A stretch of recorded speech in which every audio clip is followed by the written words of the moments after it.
Hi, welcome back to the channel. In mid-April, our family faced a challenging period of illness. My 3-year-old brought home an infection from a summer class. Though it was just a common cold and fever, those few weeks were so tough. He recovered first, and then I came down with a fever and cough, and soon after my husband got hit with a throat infection. So in this video, thought of sharing the tips I followed for faster recovery as well as my cleaning and disinfecting routine to protect our home after we were sick. Let's see about it.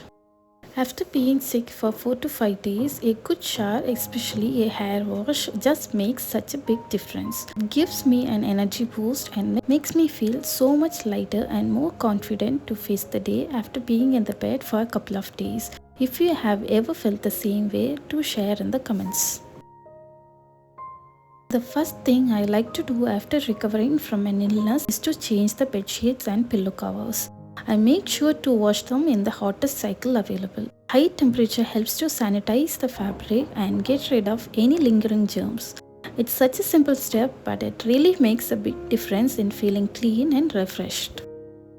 After a cold, flu, or throat infection, germs can actually stay on the old toothbrush. So once you feel better, replace the old toothbrush with fresh one. It really helps prevent getting sick all over again. It's also a good idea to switch out hand towels, especially after being sick. Towels can easily carry germs since they are used so often. And if they are shared, the chances of spreading the infection are even higher. So during and after illness, I make it a habit to change hand towels frequently. I also open up the windows to let fresh air in. It helps to clear out any stuffy, sick room feeling and just makes the house feel more breathable and uplifting. Once the recovery phase is over, it's a good idea to take time to sort through the medications used during that time. I make sure to dispose of the finished course properly. For any open medicine bottles, I always write down the date I opened them. This was actually suggested by our doctor. Most medicines should be used within a month of opening. So noting the date really helps keep track. I also store any leftover tablets safely in the medicine pouch so they are easier to find if I need it later. Next, I make sure to disinfect all those high-touch areas like switches, easy remote controls and door handles. These little spots carry a lot of germs and wiping them down with a disinfectant really helps make the house feel clean and safe again. I used hottest setting on the dishwasher to clean and disinfect all our used water bottles so everything gets cleaned thoroughly. And if you don't have dishwasher, soak the bottles in hot water with dish liquid and white vinegar. Let them sit for about 10 to 15 minutes. Then scrub and rinse well. Vinegar helps with disinfecting and removes any odors too. This simple step really helps to avoid spreading germs through water bottles. After an illness, I make sure to wash all the used clothes in the hottest cycle available.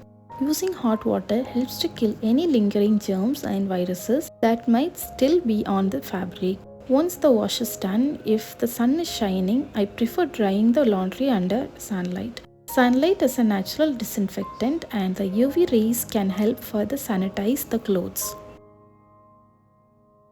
One thing I have made a habit of, no matter how I feel, is clearing the soiled dishes, even on sick days.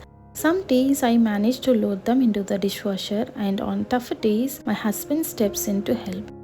But beyond the dishes, the countertop becomes mess with vegetable left out, random grocery items, and so on. So I focused on clearing the counter first.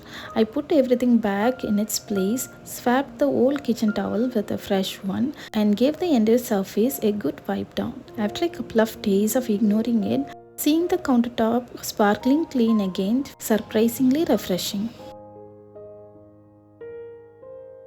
After recovering from the fever, I had a really bad cough. It was so bad that I could not even sleep properly at night. One day, while I was coughing non-stop, my husband suggested using benzoine resin. It's something that's been traditionally known for its medicinal properties. The smoke is believed to have natural antibacterial properties which may help purify the air and reduce the presence of harmful microbes. So every day I started burning a little bit of this resin at home just to purify the indoor air, and it made a difference. It gave a sense of relief and made the environment feel a lot cleaner and calmer. I used the steamer to get some relief from cold and cough. The warm steam helps clear my nasal passages and gives some comfort during those stuffy, uncomfortable days. Once I am feeling better and no longer need it, I make sure to pour out any leftover water from the tank. Then I gently invert the steamer to let any hidden moisture drip out completely. After that, I leave it standing upright in a well-ventilated spot to air dry thoroughly. This helps prevent mold or mildew. I also give a wipe to the outside, and once it's fully dry, I pack it back to its original box and store it safely for the next use. It's important to sanitize the nebulizer parts properly before storing them away. I always start by separating all the parts. The tubing usually does not require cleaning unless medicine or moisture has gotten inside, so I first check it thoroughly. For the other parts, I prepare a cleaning solution using 2 parts of water and 1 part of white vinegar, then soak the components in it for about 30 minutes. After soaking, I rinse everything well under running water to remove any residue and leave the parts out to air dry completely. While they are drying, I also wipe down the nebulizer machine and the exterior of the tube. Once all the parts are fully dry, I neatly pack everything back into its box for the next use. Taking a few extra minutes to clean and dry it properly, make sure it's hygienic and ready whenever I need it again.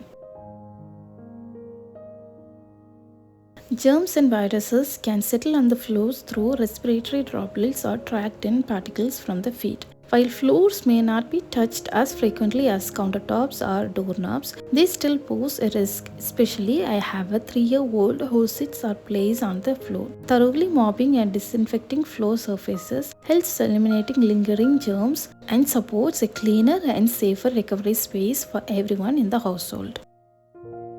Bathrooms are high-touch areas where germs can linger on surfaces like toilet handles, faucets, sinks, and doorknobs. Thoroughly disinfecting all surfaces with a proper cleaner helps eliminate these germs and supports faster recovery while protecting others from getting sick.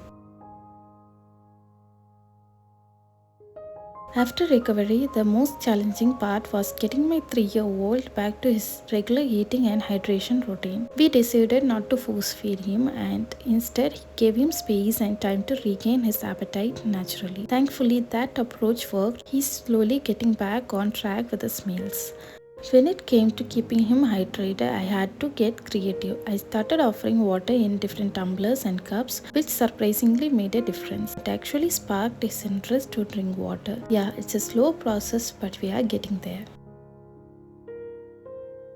These are the small steps that really helped our home feel fresh and helped us to fully recover without any setbacks. Hope you find it useful. If you like the content, give a thumbs up and subscribe to the channel. Thank you for watching and see you on next video.